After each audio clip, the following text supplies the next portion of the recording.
اور پھر جیسے اگر انسان توبہ کرتا ہے تو اللہ تعالیٰ وہاں پہ کیا فرماتے ہیں کہ جو انسان توبہ کرتا ہے تو اللہ تعالیٰ اس کے گناہوں کو اس سے دور کر دیتا ہے، اور پھر اللہ تعالیٰ ان گناہوں کے بدلے میں ان کو نیکیوں میں بدل دیتا ہے۔ یعنی انسان گناہ کرتا ہے لیکن جب سچی توبہ کرتا ہے کہ اللہ میں آئندہ گناہ نہیں کروں گا، تو اللہ تعالیٰ ان گناہوں کو دھوتے بھی ہیں اور ان گناہوں کو نیکیوں سے بدل دیتے ہیں۔ اب توبہ کی جو شرائط ہیں، ان شرائط میں سے ایک شرط یہ ہے کہ جب انسان توبہ کرے تو مصمم اس بات کا ارادہ کر لے کہ میں نے آئندہ مجھ سے یہ گناہ ہو چکا ہے، آئندہ مجھ سے یہ گناہ نہیں ہوگا۔ یہ ہوگا کہ اللہ تعالیٰ نے توبہ کے ذریعے سے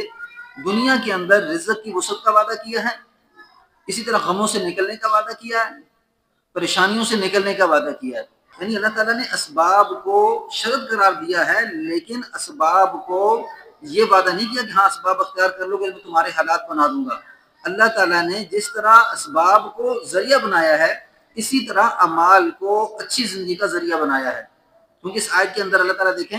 کہ سورہ یونس کے اندر جو آیت ہے کہ فنادى في الظلمات ان لا اله الا انت سبحانك انی كنت من الظالمین، جو ایمان نہیں لاتا اس کی توبہ قبول نہیں ہوتی۔ تو زندگی کا جو حاصل مقصود ہے وہ یہ ہے کہ یہ انسان اللہ تعالیٰ کے سامنے سرخرو ہو جائے، اللہ تعالیٰ کے سامنے جب یہ حاضر ہو تو کامیاب ہو جائے، دنیا میں ایسی زندگی گزارے کہ جس سے اس کے گناہ، اس کی لغزشیات، جس سے یہ انسان دنیا میں اپنے آپ کو خراب کرتا ہے، اس کے یہ سارے گناہ دھل جائیں۔ تو اللہ تعالیٰ یہاں پہ یہ فرماتے ہیں کہ بھی جب تم توبہ کرو تو سچی توبہ کرو۔ تو توبہ کی شرائط کیا ہیں؟ سب سے پہلے یہ سمجھنا ہے کہ توبہ کس کی قبول ہوتی ہے، اور کیا انسان بار بار گناہ کرتا ہے، گناہ کرنے کے بعد پھر توبہ کرتا ہے تو اس کی توبہ قبول ہوتی ہے یا نہیں۔ گناہوں میں سے کچھ گناہ کبیرہ گناہ ہیں کہ جو انسان جب کر بیٹھتا ہے پھر اللہ تعالیٰ سے معافی مانگتا ہے، کچھ گناہ ایسے ہوتے ہیں جو صغیرہ گناہ ہیں، چھوٹے گناہ ہیں، تو جب یہ گناہ کر لیتا ہے پھر یہ اللہ تعالیٰ سے توبہ کرتا ہے۔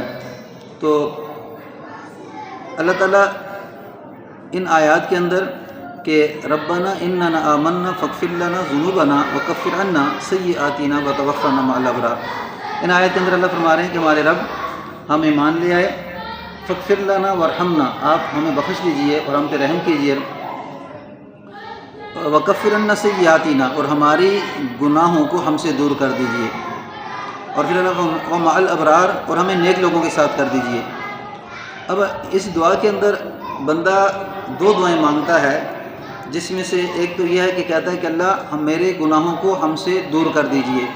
اور دوسری موت کے بعد نیک لوگوں کے ساتھ مجھے کر دیجئے۔ یہ دو چیزیں اس دعا کے اندر مانگ رہا ہے۔ اور پھر جیسے اگر انسان توبہ کرتا ہے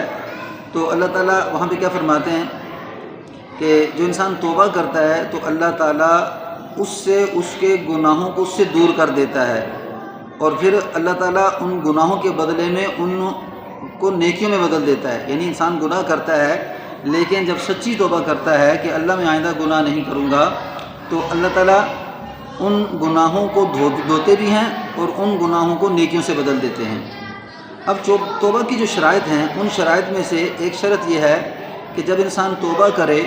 تو مصمم اس بات کا ارادہ کر لے کہ میں نے آئندہ مجھ سے یہ گناہ ہو چکا ہے، آئندہ مجھ سے یہ گناہ نہیں ہوگا، اور پکا ارادہ کر لے کہ آئندہ میں گناہ نہیں کروں گا۔ نماز کا چھوڑنا کبیرہ گناہ ہے، یعنی نماز فرض ہے، فرض احکام کا چھوڑنا کبیرہ گناہوں میں سے ہے۔ دنیا میں سب سے بڑا گناہ ایمان لانے کے بعد وہ نماز کا چھوڑنا ہے۔ تو جب انسان نماز چھوڑتا ہے، چھوڑنے کے بعد اپنی قضا نمازوں کو پڑھنا شروع کر دیتا ہے اور پھر سچی توبہ کر لیتا ہے کہ آئندہ قضا نہ ہو، تو یہ اس کی کامل توبہ ہے۔ اگر انسان استغفار پڑھتا رہتا ہے، استغفر اللہ، لیکن نمازوں کو اس کے چھوڑنے کی وہی عادت ہے اور نمازوں کو چھوڑتا ہے اور صرف زبانی کلامی توبہ کرتا ہے، تو یہ کامل توبہ نہیں ہے، یہ سچی توبہ نہیں ہے۔ توبہ کہتے ہیں کہ جس گناہ میں انسان پھنسا ہوا ہو، اس گناہوں سے انسان اپنے آپ کو بچا لے، سچی توبہ کر لے کہ آئندہ مجھ سے یہ گناہ نہیں ہوں گے۔ جیسے نماز ہے، زکوٰۃ ہے، تو انسان زکوٰۃ ادا کرتا ہے لیکن زکوٰۃ جس انسان کے اوپر واجب ہو جاتی ہے اس کو ادا نہیں کرتا تو یہ کبیرہ گناہوں میں سے ہے۔ جیسے حدیث کا مفہوم ہے کہ جو انسان زکوٰۃ کو ادا نہیں کرتا، کل قیامت کے دن اللہ تعالیٰ اس کے اوپر ایک ایسا سام مسلط کریں گے کہ وہ اس کو ڈسے گا اور کہے گا کہ میں تیرا وہ مال ہوں کہ جو اللہ تعالیٰ نے تمہیں دیا تھا اور تم نے زکوٰۃ ادا نہیں کی، اس کے بدلے میں تجھے ڈستا رہوں گا اور قیامت تک تجھے ڈستا رہوں گا۔ تو گھر کے اندر اس بات کا خیال رکھنا کہ گھروں میں جن لوگوں کے اوپر زکوٰۃ واجب ہے ان کو اس بات کی تلقین کرتے رہنا کہ زکوٰۃ کا نصاب کیا ہے، وہ نصاب نکال کے تو گھر والوں کو زکوٰۃ دینے پہ آمادہ کرنا۔ پھر سچی توبہ کہ انسان جس بھی گناہ کے اندر ہے، آنکھوں کا دیکھنا غلط، دماغ کا سننا غلط، گانے سننا، اسی طرح کسی کے اوپر ظلم کرنا اور بے تحاشا ظلم کرتے رہنا، یہ سب وہ گناہ ہیں کہ جس سے ایمان کا نور انسان سے دور ہوتا رہتا ہے اور یہ انسان گناہوں کے اندر ملوث ہو کے زندگی کی حقیقت سے دور ہو جاتا ہے، زندگی کی حقیقت سے دور ہو جاتا ہے۔ تو سچی توبہ، کامل توبہ یہ ہے کہ اللہ تعالیٰ فرماتے ہیں کہ گناہوں سے اپنے آپ کو بچانا، جس گناہ کے اندر انسان ملوث ہے ان گناہوں سے سچی توبہ کر لینا، اس کو کہتے ہیں رجوع، اللہ کی طرف رجوع کرنا۔ تو یعنی توبہ کی شرط یہ ہے کہ انسان جس بھی گناہ میں پھنسا ہوا ہو، آئندہ اس سے نہ کرنے کا مصمم ارادہ کر لینا کہ میں آئندہ یہ گناہ نہیں کروں گا۔ اگر انسان جب ارادہ کر لیتا ہے تو ارادہ کر لینے کے بعد پھر انسان سے گناہ سرزد ہو جاتے تو پھر توبہ کرنا، ارادہ پکا ہو، ایسا نہ ہو کہ بھی کہے کہ بھی چلو میں نے ابھی توبہ کر لی اور پھر اس کے بعد پھر دوبارہ جب گناہ ہو گیا تو دل میں یہ خیال آیا کہ چلو پھر گناہ کر لیتا ہوں۔ یعنی دل کے اندر اس بات کا خیال کرنا کہ میں آئندہ گناہ نہیں کروں گا، اس چیز کو جب سامنے رکھ کے توبہ کرتا ہے لیکن پھر اس سے گناہ سرزد ہو جاتا ہے تو اللہ تعالیٰ پھر بھی اسے معاف فرما دیتے ہیں۔ لیکن اس دل کی حقیقت کو بندہ جانتا ہے یا وہ اللہ جانتا ہے کہ آیا اس کے دل کے اندر کیا حقیقت ہے، اس نے سچی توبہ کی نیت کی ہے کہ نہیں۔ اس کر کے آپ کا معاملہ اللہ تعالیٰ کے ساتھ ہوتا ہے، کسی انسان کے ساتھ نہیں ہوتا۔ تو جب بھی توبہ کرنا تو اس ارادے سے کرنا کہ اللہ میں آئندہ گناہ نہیں کروں گا، اور اگر پھر بھی نماز چھوٹ جاتی ہے یا کوئی گناہ سرزد ہو جاتا ہے تو پھر انسان کو نئے سرے سے توبہ کرنا اور پھر مصمم ارادہ کرنا کہ اللہ میں آئندہ یہ گناہ نہیں کروں گا۔ اس کو رجوع کہتے ہیں۔ رجوع کہتے ہیں کہ اللہ تعالیٰ کو راضی کرنے کے لیے اپنے اعمال کو ٹھیک کرنا۔ اس آیت کے اندر اللہ تعالیٰ یہی فرما رہے ہیں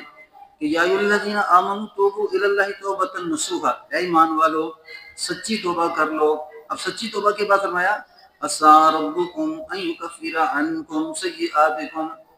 قریب ہے کہ تمہارا رب تم سے تمہاری گناہوں کو، تم سے تمہاری سیئات کو دور کر دے۔ عسیٰ ربکم ان یکفر عنکم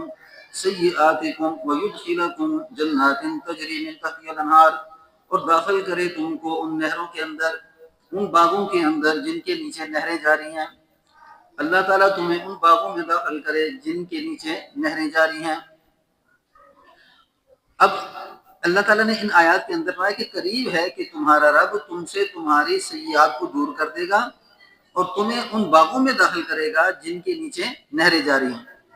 فرمایا یوم لا یخزی اللہ النبی والذین آمنوا معہ، جس دن نہ کوئی نبی رسوا ہوگا نہ کوئی مومن رسوا ہوگا، یعنی ایمان والا رسوا ہوگا۔ یوم لا یخزی اللہ النبی والذین آمنوا معہ، جس دن نہ کوئی ایمان والا رسوا ہوگا اور نہ کوئی نبی رسوا ہوگا۔ نورہم یسعی بین ایدیہم وبایمانہم یقولون ربنا اتمم لنا نورنا واغفر لنا انک علی کل شیء قدیر، یعنی ان کے آگے دائیں اور بائیں، آگے اور پیچھے کی نور چل رہا ہوگا۔ نورہم یسعی بین ایدیہم وبایمانہم یقولون ربنا اتمم لنا نورنا واغفر لنا، یعنی دائیں بھی نور ہے، بائیں بھی نور ہے، آگے بھی نور ہے، پیچھے بھی نور ہے، وہ ایک روشنی ہے۔ اور ساتھ وہ دعا کر رہے ہیں یقولون، ہمارے رب، ربنا اتمم لنا، مکمل کر دیجئے اپنے نور کو، اتمم لنا نورنا واغفر لنا وارحمنا، اور اللہ ہم پہ بخش دیجئے اور ہم پہ رحم کیجئے، انک علی کل شیء قدیر، بے شک اللہ آپ ہر چیز پہ قادر ہیں۔ اب ان آیات کے اندر اللہ تعالیٰ یہ بتا رہے ہیں کہ جس وقت یہ وہ منظر ہوگا جس وقت انسان پل صراط کے اوپر چلے گا جو بال سے زیادہ باریک ہے اور تلوار سے زیادہ تیز ہے، اور اس پل صراط کے اوپر ایک طرف روشنی ہوگی جس میں ایمان والے چل رہے ہوں گے، اور دوسری طرف وہ لوگ ہوں گے جن کو اللہ نے ایمان نصیب نہیں کیا، یعنی کفر کی دلدل میں پھنسے ہوئے ہوں گے، اور دائیں طرف ان کے روشنی ہے اور بائیں طرف اندھیرا ہے۔ وہ لوگ پوچھیں گے کہ میں یہ روشنی کہاں سے لے کے آتے ہو، یہ روشنی ہمیں بھی دے دو۔ ایمان والے کیا کہیں گے؟ ایمان والے کہیں گے جاؤ دنیا میں چلے جاؤ، یہ روشنی وہاں سے ملتی ہے۔ اور یہ روشنی کیا چیز ہے؟ آپ کا قرآن مجید پڑھنا، آپ کا دین سیکھنا، آپ کا حدیث سیکھنا، آپ کا نمازوں میں لگنا، آپ کا ذکر و اذکار میں لگنا، آپ کا شرک سے بچ جانا، یعنی اللہ تعالیٰ کے ساتھ کسی کو شریک ٹھہرانا۔ یہ وہ روشنی ہے کہ جس روشنی کی وجہ سے وہاں پل صراط کے اوپر آپ کے آگے نور ہوگا، اور کفر کرنے والے اور فسق و فجور میں پڑے ہوئے لوگ جس نے اللہ کو بلا دیا وہ کہیں گے کہ روشنی ہمیں بھی دے دو۔ تو یہ جن کو اللہ یہ روشنی عطا فرمائیں گے وہ کہیں گے کہ بھئی جاؤ دنیا میں چلے جاؤ اور وہاں سے روشنی لے آؤ، تو پھر دنیا میں آنا وہاں سے نہیں ہوگا۔ اللہ فرمائیں گے کہ بھئی تم دنیا میں اس روشنی کو حاصل کیوں نہیں کر سکے، اب تمہاری یہ سزا ہے کہ تم اسی اندھیرے میں چلو گے۔ اب آگے سفر جب شروع ہوگا تو یہ جو پل صراط کا راستہ ہے نا 1500 سال کا راستہ ہے، جس میں 500 سال چڑھائی ہے اور پھر 500 سال برابر کا راستہ ہے، اور اسی طرح 500 سال نیچے اترنا ہے، اور نیچے جہنم ہے، اور اوپر سے لوگوں نے سفر کر کے آگے جنت کی طرف جانا ہے۔ اب کوئی انسان اپنے اپنے اعمال کی بے قدر چلے گا، کوئی جیسے ہی قدم رکھے گا کٹے گا اور نیچے جہنم میں جائے گا، اور کوئی درمیان میں جائے گا تو درمیان میں کٹے گا اور جہنم میں جائے گا، کوئی جنت کے کنارے پہ پہنچ جائے گا اور پھر جہنم کے کنارے پہ پاؤں اس کے کٹیں گے اور یہ جہنم میں گرے گا۔ تو یہ جو ایمان والے ہیں نا ان کی آگے بھی روشنی ہوگی اور پیچھے بھی روشنی ہوگی، اور اس روشنی کی وجہ سے یہ ایمان والے اس پل صراط کو پار کریں گے۔ اور بعض تو ایسا ہوگا جیسے کہ 2 رکعت نماز نفل کے برابر اتنی دیر میں یہ پل صراط کو پار کر لیں گے، یعنی اتنا وقت لگے گا۔ اب 2 رکعت نماز نفل میں کتنا وقت لگتا ہے، لیکن یہ جو پل صراط کا سفر ہے 1500 سال اونچائی ہے، 500 سال اونچائی ہے، 500 سال برابر کا راستہ ہے، اور 500 سال نیچے کی طرف جانا ہے۔ اس طرح 1500 سال کا یہ سفر ہے، لیکن ایمان کی وجہ سے اور نیک اعمال کی وجہ سے اس کو یہ وقت ایسے محسوس ہوگا جیسے 2 رکعت نماز نفل پڑھتا ہے، تو اتنی دیر میں یہ پل صراط سے نیچے گزر جائے گا۔ اب نیچے جہنم ہے اور آگے جنت ہے، تو اب یہ جنت میں جائے گا، اور کفر والے اور فسق و فجور میں جنہوں نے اس بات کا خیال نہ کیا کہ وہ دنیا میں اللہ کو راضی کر لیں، وہ کٹیں گے اور نیچے گریں گے۔ تو اللہ تعالیٰ یہاں پہ توبہ کو بیان کر کے کہتے ہیں کہ اگر تم توبہ کر لیتے ہو تو اللہ تم سے تمہارے سیئات کو معاف کر دیں گے۔ اب اس چیز کا انسان نے ہمیشہ ذہن میں رکھیں کہ آپ نے توبہ کو اپنا مقصد بنانا ہے، یہ رجوع کی صفت ہے۔ حضرت سلیمان علیہ السلام ایک دفعہ گھوڑوں کی خبر گیری کر رہے تھے نا، تو خبر گیری کرتے کرتے ان سے عصر کی نماز کا وقت فوت ہونے لگا، تو انہوں نے دیکھا کہ عصر کی نماز کا وقت فوت ہو رہا ہے، تو انہوں نے تلوار لی اور اپنے سارے گھوڑوں کی پوچھیں کاٹ ڈالی، یعنی ان کے پاؤں جو نیچے سے سارے کاٹ ڈالے۔ وہ کاٹنے کی وجہ کیا؟ فرمایا کہ میں ایسے مال کو اپنے پاس نہیں رکھتا کہ جس مال کی وجہ سے میں اللہ تعالیٰ کی یاد سے غافل ہو چکا، یعنی عصر کی نماز میری فوت ہو رہی۔ تو یعنی رجوع پیغمبر کا سب سے اہم جو چیز ہوتی ہے وہ رجوع ہوتا ہے، اور پیغمبر ایک بات سمجھانا چاہتے ہیں کہ تمہیں اللہ کے بغیر چین نہ آئے، اللہ تمہاری زندگی کا سب سے پہلا مقصد ہو کہ تم نے اپنی نمازوں میں دھیان جما کے نمازیں پڑھنا، ذکر و اذکار کرنا دھیان جما کے کرنا، اور اعمال صالحہ کرنا دھیان جما کے کرنا، اور اس زندگی کا مقصود سمجھنا کہ میں نے کل اللہ تعالیٰ کے سامنے حاضر ہونا ہے اور میں نے اپنی زندگی کا حساب دینا ہے۔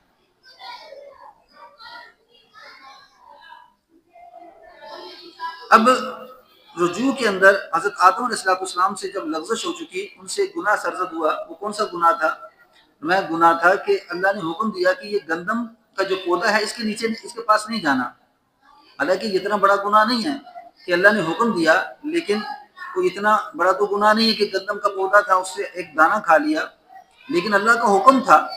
تو اللہ نے اس زمین آسمان کو آباد کرنا تھا، تو اللہ تعالیٰ نے جب حکم دے دیا تو آدم علیہ السلام اس بات کی پابندی نہ کر سکے، تو آدم علیہ السلام سے لفزش ہو گئی، انہوں نے وہ گندم کھا لی،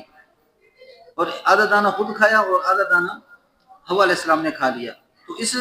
غلطی کی وجہ سے اللہ نے کہا کہ جاؤ میری جنت سے نیچے اتر جاؤ۔ تو آدم علیہ السلام جب جنت سے نیچے زمین پہ آ گئے تو 40 سال تک روتے رہے، 40 سال تک آدم علیہ السلام روتے رہے اس غم میں کہ میں نے اللہ تعالیٰ کی نافرمانی کی ہے، اور ان کی آنکھوں کے سامنے ایک لڑی سی بن گئی تھی جس سے وہ آنسو بہتے تھے، اور چڑیاں آ کے وہ پانی پیتی تھی تو چڑیاں کہتی تھی، یعنی چہچہاتی، تو آدم علیہ السلام کہتے کہ اللہ یہ چڑیاں بھی میرے اس رونے پہ ہنستی ہیں۔ تو غیب سے آواز آتی کہ اے آدم تیری توبہ اتنی کامل ہے کہ یہ چڑیاں مسکراتی ہیں، کہ آدم کی توبہ دیکھو کتنی کامل ہے کہ وہ اپنے گناہ پہ اس قدر ندامت کرتا ہے کہ اس کے آنسو تھمتے نہیں۔ اس کر کے توبہ کا جو صفت ہے وہ اللہ تعالیٰ نے اس انسان کو دی ہے،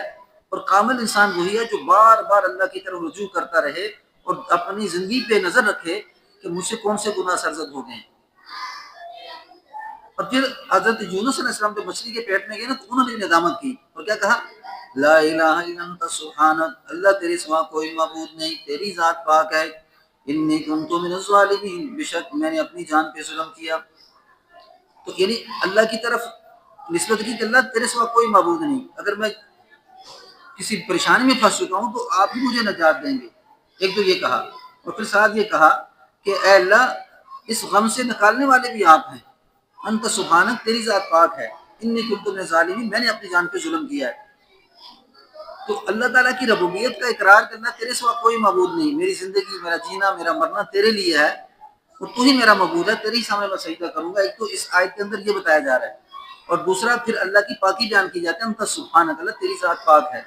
اور سارے قصور میرے اندر ہیں۔ تو جب انہوں نے اس الفاظ کے ساتھ دعا کہی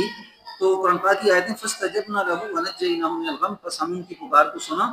غم سے نجات دے دی، وکذالک ننجی المؤمنین، اسی طرح مومن کو نجات دیتے ہیں۔ اب یہاں پہ یہ دوسری آیات ہے جس میں اللہ کی طرف رجوع کرنے کی صفت بیان کی جا رہی ہے۔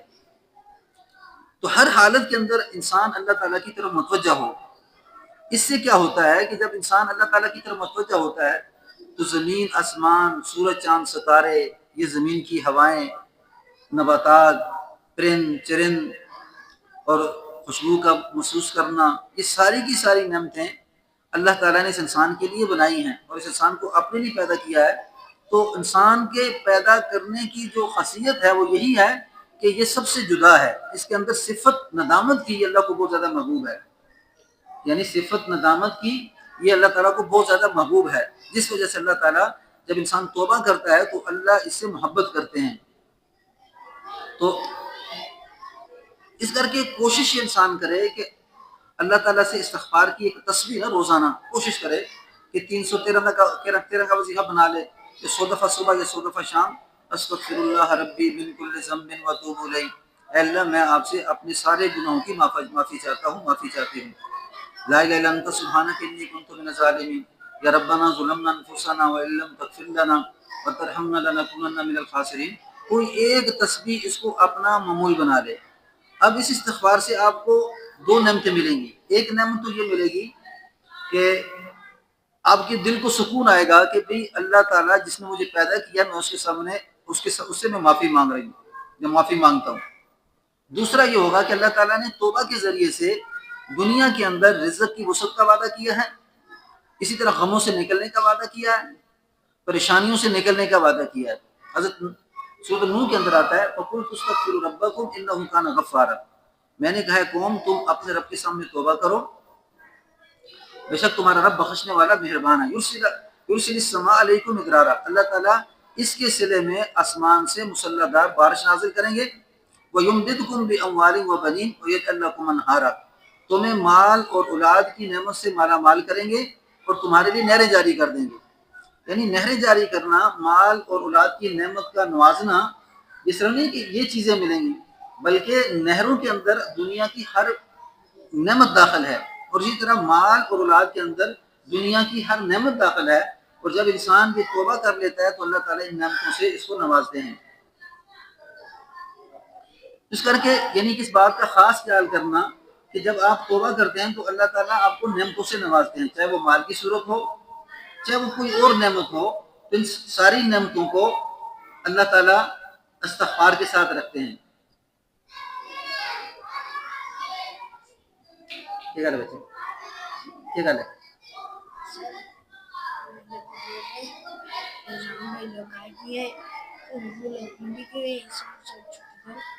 کیوں چھپی رہے جھوٹ بولتے ہو؟ اب جاؤ نبی آتے ہیں 10 منٹ کے بعد ابھی آتے ہیں.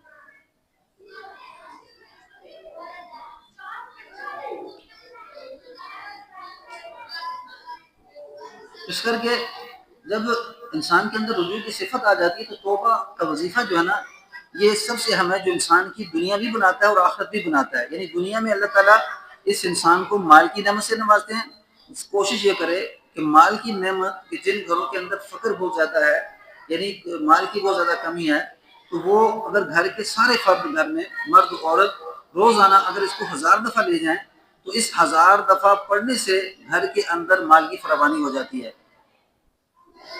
اور انسان کے گناہ بھی معاف ہوتے ہیں. تو یعنی دنیا میں بھی اس کا فائدہ اللہ تعالیٰ دیتے ہیں اور موت کے بعد بھی اللہ تعالیٰ اس کا فائدہ دیتے ہیں. دیکھو آدم علیہ السلام کی جب توبہ قبول ہوئی تو توبہ قبول ہونے کے بعد اللہ تعالیٰ نے انہیں دنیا کی نعمتوں سے بھی نوازا ہے اور پھر موت کے بعد بھی وہ نیک لوگوں میں داخل ہو گئے. اسی طرح حضرت یونس علیہ السلام جب مچھلی کے پیٹ سے نکلے تو توبہ کی وجہ سے اللہ تعالیٰ نے مچھلی کے پیٹ سے بھی نکالا اور رجوع کی صفت بھی ملی کہ اللہ تعالیٰ کا تعلق بھی بنا کہ اللہ تعالیٰ سے جو معافی مانگ رہے ہیں تو اللہ ان سے خوش ہو رہا ہے. اس طرح کے گھروں کے اندر توبہ استغفار کا وظیفہ یہ بہت ہی اہم ہے کہ جس سے آپ کے گھروں کے اندر یہ فقر و فاقہ کی جو تکلیفیں ہیں اور غموں و پریشانیوں کی جو تکلیفیں ہیں ان سے بندہ نکل جاتا ہے. اس کر کے گھروں کے اندر اس بات کو چلایا جائے، ماں باپ کے اندر، بہن بھائیوں کے اندر، کہ بھئی زیادہ سے زیادہ گھر کے اندر استغفار پڑھا جائے. اور استغفار میں نے آپ کو بتا دیا، استغفر اللہ ربی من کل ذنب واتوب الیہ، یا استغفر اللہ خالی پڑھ سکتے ہیں، استغفر اللہ العظیم بھی پڑھ سکتے ہیں، لا الہ الا انت سبحانک انی کنت من الظالمین بھی پڑھ سکتے ہیں،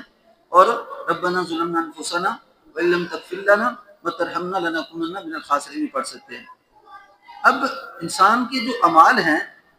یہ اعمال پہ اللہ کا وعدہ ہے کہ دنیا اور آخرت کی نعمتیں اس انسان کو ملیں گی. تو اس میں سب سے پہلے انسان کا یقین خراب ہو جاتا ہے.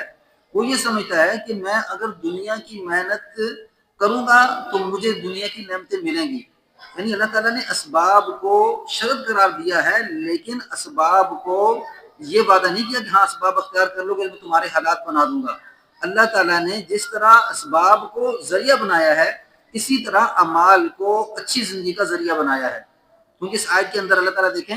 کہ سورہ یونس کے اندر جو آیت ہے کہ فنادى فی الظلمات ان لا الہ الا انت سبحانک انی کنت من الظالمین، اسی آیت کے دوسری جگہ پر فرماتے ہیں، اللہ تعالیٰ فرماتے ہیں فلولا انہ کان من المسبحین، بس اگر یونس یہ تسبیح نہ پڑھتے، بس یونس یہ اگر تسبیح نہ پڑھتے للبث فی بطنہ الی یوم یبعثون، ہم اس کو قیامت کے دن تک مچھلی کے پیٹ میں رکھتے. فنبذ بالعراء والسقیم وانبتنا علیہ شجرۃ من یقطین، پر جب وہ چٹیل میدان میں پھینک دیا گیا وہ سخت بیمار تھا. وانبتنا، ہم نے اس کے لیے کدو کی بیل اگائی، شجرۃ من یقطین، یعنی کدو کی جو بیل اگائی اس سے کدو لگے، کدو غذا بن گئی، کدو کے پتے چھت بن گئے کہ گرمی پیٹ کی گرمی جو مچھلی کے اندر تھی اس کی وجہ سے جسم خراب ہو گیا تو کدو کے جو پتے تھے وہ چھت بن گئے اور کدو غذا بن گئی. تو اللہ تعالیٰ دیکھو سبب کس سے پیدا کر رہے ہیں؟ سبب پیدا کر رہے ہیں عمل سے. اس کر کے دل کے اندر کا یقین ٹھیک کرنا کہ مسلمان اور کفر میں فرق یہ ہے کہ مسلمان اعمال کے ساتھ کامیاب ہوتا ہے اور کفر فسق و فجور میں مبتلا لوگ ہیں ان کی نظر اعمال پہ نہیں ہوتی، اعمال پہ مال اور چیزوں پہ ہوتی ہے اور اسی کو کیا سمجھتے ہیں؟ کامیابی سمجھتے ہیں. تو اس میں لیکن اکثریت کے ساتھ ایسے لوگ انجام کے لحاظ سے مار کھاتے ہیں کہ میں اگر دنیا کی قارون نے مار کھائی کروں گا، کیوں مار کھائی؟ دنیا کی اس نے یہ کہا تھا کہ جب موسیٰ علیہ السلام نے حکم دیا کہ زکوٰۃ ادا کر تو اس نے کہا کہ اگر اللہ چاہتے تو ان غریبوں کو دے دیتے، میں کیوں دوں؟ تو اللہ تعالیٰ فرماتے ہیں ان قارون من قوم موسیٰ فبغى علیہم وآتیناہ من الکنوز ما ان مفاتحہ لتنوء بالعصبۃ اولی القوہ، کہ ہم نے قارون کو ایک بڑی جماعت دی جس کے جو خزانے کی چابی اٹھاتی تھی، موسیٰ علیہ السلام کی برادری میں سے تھا. تو اذ قال له قوم لا تفرح ان اللہ لا يحب الفرحین، وہ شیخی مارتا تھا، غرور کرتا تھا، تکبر کرتا تھا اور نبی نے موسیٰ علیہ السلام سمجھایا کہ ایسا مت کر. وابتغ فیما آتاک اللہ الدار الآخرۃ ولا تنس نصیبک من الدنیا واحسن کما احسن اللہ الیک ولا تبغ الفساد فی الارض. فرمایا کہ تم ان مال سے، دولت سے اپنی آخرت کو کما، اور وابتغی آخرت کو کما، اور یہ بری اعمال سے توبہ کر، بے شک اللہ کترانے والے شیخی کوروں کو پسند نہیں کرتے، یعنی شیخی مارنے والوں کو پسند نہیں کرتے۔ تو جب اس نے بات نہ مانی تو اس نے پھر موسیٰ علیہ السلام پہ تہمت لگائی۔ تو ان سارے گناہوں کے بدلے میں موسیٰ علیہ السلام نے دعا کی کہ اللہ تو زمین کو حکم دے دے۔ اللہ نے حکم دیا کہ آپ جو کہیں گے اس کے ساتھ وہ کیا جائے۔ تو موسیٰ علیہ السلام نے کہا اللہ زمین کو حکم دے کہ اس کے پاؤں پکڑ لے۔ تو موسیٰ علیہ السلام کی دعا پہ اللہ نے زمین کو حکم دے دیا کہ تو قارون کے پاؤں کو پکڑ لے، اور پھر وہ دھنسنے لگا، اور وہ الزام لگانے لگا کہ موسیٰ اس لیے مجھے مارنا چاہتے ہیں کہ یہ میرے مال پہ قبضہ کرنا چاہتے ہیں۔ تو موسیٰ علیہ السلام نے کہا لاؤ اس کا مال اس کے سر پہ رکھو اور یہ قیامت تک زمین میں دھستا رہے۔ تو اس کر کے اعمال کا ٹھیک کرنا یقین کے ساتھ ہے، کہ جب آپ کا یقین ٹھیک ہوگا کہ اللہ تعالیٰ نے کامیابی کو اپنے دین میں رکھا ہے اور اعمال میں رکھا ہے، تو آپ کے لیے عمل کرنا آسان ہوگا، پھر اس کے نتائج آپ اپنے سامنے دیکھیں گے۔